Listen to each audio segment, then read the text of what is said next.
मान्यवर डी.के. खापर्डे साहब, मानवर काशीराम साहब और दीना भानाजी साहब, ये 3 लोगों के ध्यान में आई। दीना भानाजी राजस्थान के थे, काशीराम साहब पंजाब के थे और डी.के. खापर्डे साहब महाराष्ट्र के थे, और तीनों भी अलग अलग प्रांत के थे और एक जाति के नहीं थे, अलग अलग जाति के थे। और इन्होंने 1973 में SC ST OBC and minority को जोड़ने का अभियान शुरू किया और 1978 में बामसेप का निर्माण किया। बामसेप ये शॉर्ट फॉर्म है, BAMCEF। इसका लॉन्ग फॉर्म होता है V for backward, SC ST OBC, A for and, M for minority, C for community, E for employee, A for federation. The all India backward and minorities communities employees federation, यह है बामसेप। अब BAMCEF employees federation है, लेकिन employee लोगों के लिए काम नहीं करते हैं, लेकिन लाखों एम्प्लॉई बामसेप के साथ जुड़े हुए हैं। देखिए, 2 बात बताई। एक, एम्प्लॉय फेडरेशन है लेकिन एम्प्लॉय लोगों के लिए काम नहीं करता। दूसरी बात बताई, फिर भी लाखों लोग जुड़े हुए। जब आपका फायदा ही नहीं है तो आप क्यों जुड़ेंगे इधर? जब आपका फायदा ही नहीं तो आप क्यों जुड़ेंगे? जब कर्मचारियों का फायदा नहीं है फिर भी लाखों कर्मचारी बामसेप को चला रहे हैं, चला ही नहीं रहे, अपने कमाई का 5वां हिस्सा दे रहे हैं, अपने कमाई का 5वां हिस्सा दे रहे हैं संगठन चलाने के लिए। उसका कारण यह है कि 26 जनवरी 1950 के पहले हमारे समाज में नेता, कर्मचारी, विद्यार्थी नहीं था, क्योंकि मनुस्मृति धर्म ग्रंथ के आधार पर देश चल रहा था। हमें शिक्षा का अधिकार नहीं था, संपत्ति रखने का अधिकार नहीं था, शस्त्र रखने का अधिकार नहीं था। हमारे महापुरुषों ने जो आंदोलन चलाया, राष्ट्रपिता ज्योतिराव फुले, छत्रपति शाहू महाराज, क्रांतिवीर बिरसा मुंडा, डॉक्टर बाबा साहब अम्बेडकर, फातिमा शेख, इन लोगों ने जो आंदोलन चलाया, इस आंदोलन की बदौलत भारत में संविधान का निर्माण हुआ। और जिस समाज को अधिकार नहीं था 1950 के पहले, अगर मैं कहूं यहां पे कि 1950 के पहले यहां पर बैठे हुए किस व्यक्ति के पिताजी आईएएस थे, आईपीएस थे, डॉक्टर थे, वकील थे, इंजीनियर थे? जवाब देंगे आप? नहीं थे, क्योंकि पढ़ने लिखने का अधिकार नहीं था। तो महापुरुषों के आंदोलन की बदौलत संविधान का निर्माण हुआ और संविधान में अधिकार मिला। Reservation in education, reservation in service, reservation in promotion, reservation in politics. इस वजह से नेता निर्माण हुआ, इस वजह से कर्मचारी निर्माण हुआ, इस वजह से बुद्धिजीवी वर्ग निर्माण हुआ। ये महापुरुषों के आंदोलन की बदौलत जो संविधान का निर्माण हुआ, उस वजह से निर्माण हुआ। तो जो क्रीम क्लास हमारे समाज में निर्माण हुआ, उनके परिवार की तो व्यवस्था हो गई, परिवार की तो व्यवस्था हो गई ना। अगर कोई टीचर बना, चपरासी बना, प्रोफेसर बना, अधिकारी बना, उनके परिवार की व्यवस्था हो गई, 2 वक्त खाने की व्यवस्था हो गई। पहले नहीं थी, गांव के बाहर था, अछूत था। संविधान ने मान, सम्मान, स्वाभिमान दिया, अब उनकी व्यवस्था हो गई। और ये जो अधिकार मिले, ये अधिकार किसी व्यक्ति के नाम पर संविधान में लिखे हुए नहीं है। ये जो अधिकार है, ये अधिकार संविधान में किसी व्यक्ति के नाम पर लिखे हुए नहीं है। कोई अगर बताएगा, बहुत सारे लोग बोलते हैं मैंने रात दिन अभ्यास किया, मेहनत किया, मैं डॉक्टर, वकील, इंजीनियर बना, रिजर्वेशन के बदौलत थोड़ी ना बना, ऐसा वो कहते हैं। अच्छा, तो मेरिट में आए, इतना बुद्धिमान बना तो शिक्षा की वजह से बना ना है? अगर शिक्षा ही नहीं मिलती तो? पढ़ने लिखने का अधिकार बाप दादा को नहीं था। आज मैं पीजी का स्टूडेंट हूं, 1 मिनट के लिए सोचता हूं अगर मेरा दादा ग्रेजुएट होता तो, और उसका बाप अगर 12वीं पढ़ा लिखा होता तो मैं यहां पर होता कि भाषण देने के लिए? तो जनरेशन में कितना बदलाव होता। तो ये संविधान की बदौलत हमको अधिकार मिले। किसी व्यक्ति के नाम पर संविधान में अधिकार लिखे हुए नहीं है, अधिकार लिखे हुए है सोसाइटी के नाम पर। आर्टिकल 340 ओबीसी के लिए, आर्टिकल 341 शेड्यूल कास्ट के लिए, आर्टिकल 342 आदिवासियों के लिए, और इनसे जिन्होंने धर्म परिवर्तन किया, कॉन्स्टिट्यूशन में आर्टिकल 25 से लेकर 29 तक जो सिख, ईसाई, बुद्धिस्ट, मुसलमान हैं, उनको सिक्योरिटी, प्रोटेक्शन, रिप्रेजेंटेशन का अधिकार दिया।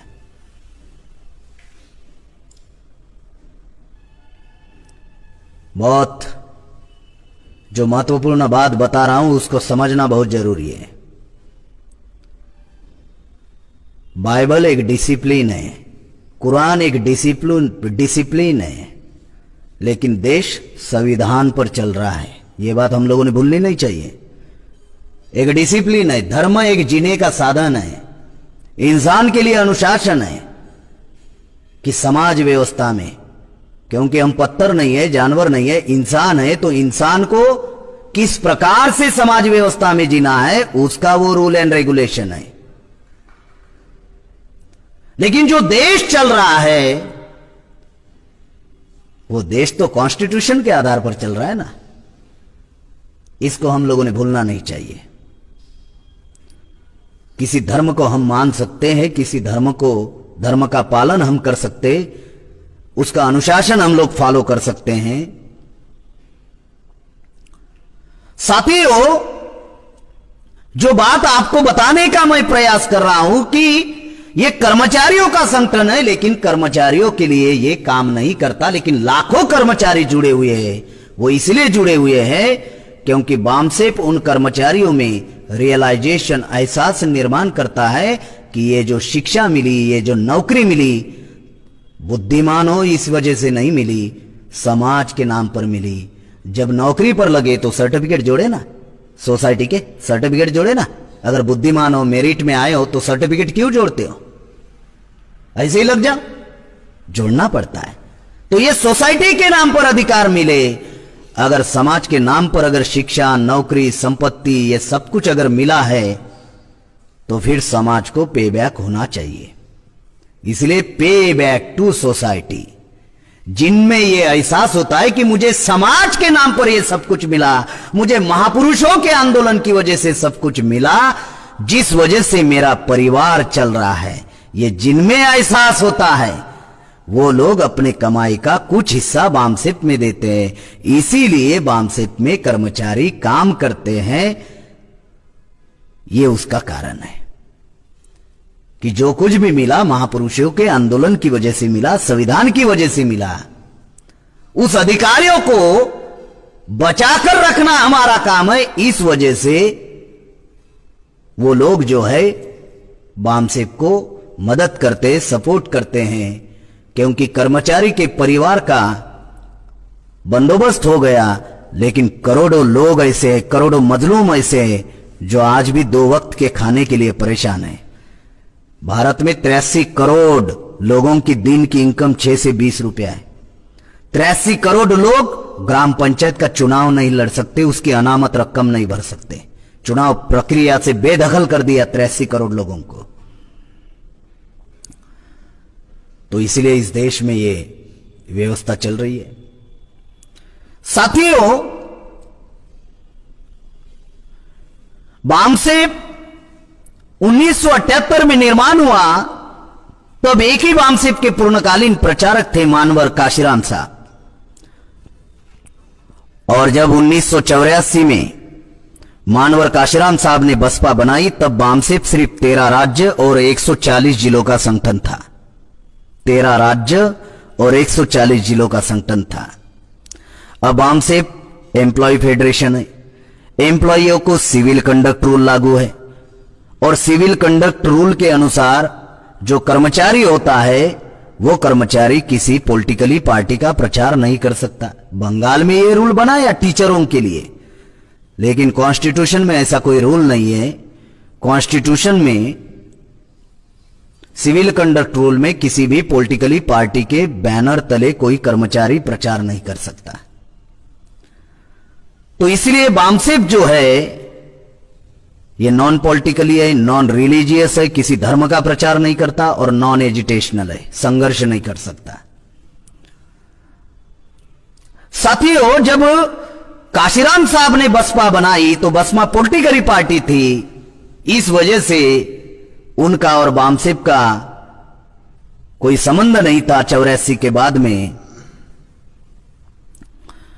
तब मान्यवर खापर्डे साहब ने, जो बामसेप के वर्तमान के राष्ट्रीय अध्यक्ष वामन मेश्राम साहब है, जब वामन मेश्राम साहब पढ़ाई कर रहे थे, बाबा साहब आंबेडकर ने जो मिलिंद विद्यालय बनाया औरंगाबाद महाराष्ट्र में, वहां पर पढ़ाई कर रहे थे। पढ़ाई करते हुए ही बामसेप से जुड़ गए। 1978 से मेश्राम साहब जुड़े हुए थे, लेकिन 84 में वामन मेश्राम साहब नौकरी कर रहे थे बीएसएनएल में, नांदेड़ महाराष्ट्र में, नांदेड़ जिला है। तो जैसे ही काशीराम साहब ने 84 में बसपा बनाई, वैसे ही खापर्डे साहब ने वामन मेश्राम साहब के सामने प्रस्ताव रखा कि अभी आपको नौकरी छोड़नी होगी। मेश्राम साहब ने उनके प्रस्ताव को स्वीकारा और स्वीकार कर 1984 में नौकरी छोड़ी और उन्होंने अपने जीवन में कुछ निर्णय लिए। पहला निर्णय कि मैं एक दिन एक रात बेवजह एक जगह पर नहीं रुकूंगा। निरंतर चलते रहे, रेलवे में चले, बस में चले, ऑटो में चले, टोटो में चले, टू व्हीलर पर चले, साइकिल पर चले। जो सार्वजनिक शौचालय वहां पर नहाना धोना किया, धर्मशालाओं में जिंदगी बिताई, रेलवे स्टेशन पर सोए। और उन्होंने आज ये संगठन बामसेप 31 राज्य का संगठन बनाया और 550 जिलों का संगठन बनाया। आज करीबन 5000 तहसील में हमारे यूनिट्स है बामसेप के, और भारत में 55,000 ब्लॉक है। 55 से लेकर 60,000 ब्लॉक है। आज 22,000 ब्लॉक में आज बामसेप कार्यरत है, और भारत में 7,20,000 गांव है, उनमें से 2.5 लाख गांव में हमारे यूनिट है। उन्होंने जिंदगी में निर्णय लिया, कोई भी व्यक्ति जिंदगी में ऐसे ही सफल नहीं होता। वही व्यक्ति जिंदगी में सफल होता है जो किसी भी काम को अपनी जिंदगी का मकसद बनाता है। कोई व्यक्ति सफल नहीं होता ऐरा गैरा नत्तू कह रहा है। मकसद निर्धारित करना पड़ता है, ऑब्जेक्टिव गोल निर्धारित करना पड़ता है कि हमें बनना क्या है। दूसरा, उन्होंने निर्णय लिया कि हमारी समाज की जो समस्या है वो देशव्यापी समस्या है। बेरोजगारी बंगाल की समस्या नहीं, पूरे देश की है। भूखमरी बंगाल में है और बाकी के राज्य में नहीं है, ऐसा नहीं है। आरक्षण खत्म हो रहा है, सभी भारत में हो रहा है। नौकरी समाप्त हो रही है, भारत में हो रहा है। किसान परेशान है, पूरे भारत में। छात्र नौजवान परेशान है, पूरे भारत में है। जाति व्यवस्था पूरे भारत में है। तो समस्या हमारी देशव्यापी है, तो आपका संगठन भी देशव्यापी होना चाहिए। उन्होंने दूसरा निर्णय लिया कि संगठन देशव्यापी होना चाहिए। आज 31 राज्य का संगठन बनाया, भारत में 36 राज्य है। दूसरा, उन्होंने निर्णय लिया कि समस्या एक जाति की नहीं है, तो जो भारत में SC ST OBC and minority में जो 6,743 जातियां बनाई, ये 6,743 जातियों की समस्या है, तो संगठन एक जाति का नहीं होना चाहिए। इसलिए 6,743 जातियों के प्रतिनिधि इस आंदोलन में होना चाहिए। अगर 6,743 जातियों के प्रतिनिधि अगर हम लोग तैयार करते हैं, तो उनमें नेतृत्व तैयार हो सकता है। वो लोग अपने जाति का, अपने समाज का नेतृत्व कर सकते हैं, समाज को सही दिशा दे सकते हैं, अगर उनको तैयार कर दिया जाए। तो इसलिए यह संगठन एक जाति का संगठन नहीं है। आज 6,743 जातियों में से 3,600 जाति के लोग हमारे साथ मिलजुल कर काम कर रहे हैं। साथियों, अगर इस बामसेप को कोई एक जाति का भी संगठन बनाने का प्रयास करेगा तो भी बनने नहीं देंगे। कोई करेगा प्रयास तो भी बनने नहीं देंगे। तीसरा, मेश्राम साहब ने निर्णय लिया, आज मेश्राम साहब की उम्र, वामन मेश्राम साहब की उम्र आज 64 साल की उम्र है, 64 ईयर्स। उन्होंने निर्णय लिया कि मेरे जीते जी बामसेफ का आंदोलन समाप्त नहीं होना चाहिए। इसलिए उन्होंने निर्णय लिया कि यह आंदोलन नेक्स्ट जनरेशन में कन्वर्ट होना चाहिए। इसलिए बामसेफ के द्वारा 85 ऑफशूट विंग बनाए। 85 ऑफशूट विंग, 85 ऑफशूट विंग। जो हमारे अभी एक साथी ने पूछा कि अगर ये कर्मचारियों का संगठन है, मैं तो कर्मचारी नहीं हूं, बांग्ला में बोल रहे थे लेकिन थोड़ा समझ रहा था, क्योंकि मैं भी तो 11 दिसंबर से बंगाल घूम रहा हूं और अभी इधर ही रहूंगा, तो मैं भी कोशिश कर रहा हूं थोड़ा समझने की, सीखने की। आपके बंगाल का अगर राज्य का प्रभारी हूं तो मुझे बांग्ला को समझना होगा, सीखना होगा, तब ना इधर माहौल खड़ा होगा।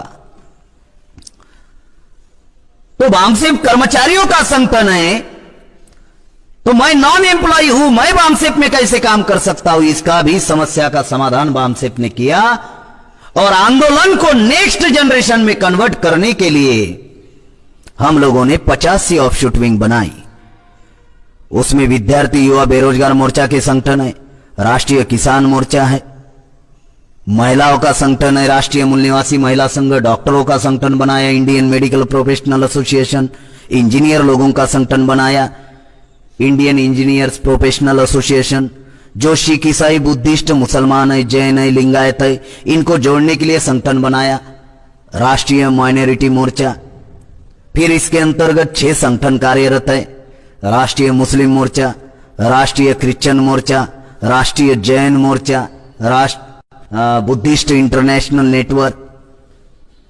ऐसे 85 संगठन हम लोगों ने बनाए। आज जो छात्र नौजवान हैं, वो छात्र नौजवान को अगर हम लोग 10 साल इस आंदोलन में इन्वेस्ट करने के लिए अगर उनको तैयार करते हैं, तो आने वाले दिनों में यह आंदोलन नेक्स्ट जनरेशन में कन्वर्ट हो जाएगा। मान लीजिए किसी छात्र नौजवानों की उम्र 20 साल की है, अगर वो आंदोलन में 10 साल इन्वेस्ट करता है तो 10 साल बाद उसकी उम्र सिर्फ 30 साल की रहेगी। अगर उसकी उम्र 25 साल की है तो 10 साल बाद उसकी उम्र 35 साल की रहेगी।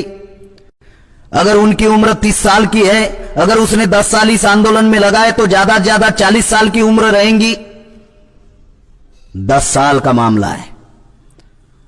6 लाख गांव में संगठन पहुंचाने के लिए अगर छात्र नौजवान अपनी जिंदगी के 10 साल अगर लगाते हैं तो बूढ़ा भी नहीं होने देंगे, भरी जवानी में देश चलाने लायक बनाएंगे। और ये हवा में नहीं बोल रहा हूं, कभी जूते चप्पल सिलाने वाले लोगों ने सोचा नहीं था सियासत पर बैठेंगे। बैठ गए ना यूपी में 3 बार मुख्यमंत्री बने ना। आज लगे तो वो बेच दिया संगठन को, ब्राह्मणों के साथ मिलजुल कर काम कर रही, वो अलग बात है। लेकिन जिन्होंने कल्पना नहीं की थी, संविधान ने बना दिया ना राष्ट्रपति KR नारायण, रामनाथ कोविंद, कोरी जाति का शेड्यूल कास्ट। कभी सोचा था हमारे लोगों ने, जो गांव के बाहर जिनके साथ अछूत का व्यवहार होता था, उन्होंने सोचा था राष्ट्रपति बनेंगे देश का? संविधान ने बनाया भाई। कभी सोचा था हमारे चप्पल जूते का काम करने वाले लोगों ने कि साला मुख्यमंत्री भी बनेंगे? 3 बार बनाया उधर यूपी में। संविधान ने बनाया, इस विचारधारा ने बनाया, आंदोलन ने बनाया। तो यह कोई काल्पनिक कथा तो नहीं बोल रहा हूं। और किस आधार पर बोल रहा हूं? क्योंकि समाज जिनको अपना नेता मानता है, आज उनकी उम्र 60 के ऊपर है, 10 साल बाद मरने के कगार पर है। मुझे नाम बताओ, उनकी एज बताता हूं। मायावती, मुलायम सिंह 60 के ऊपर है, नीतीश कुमार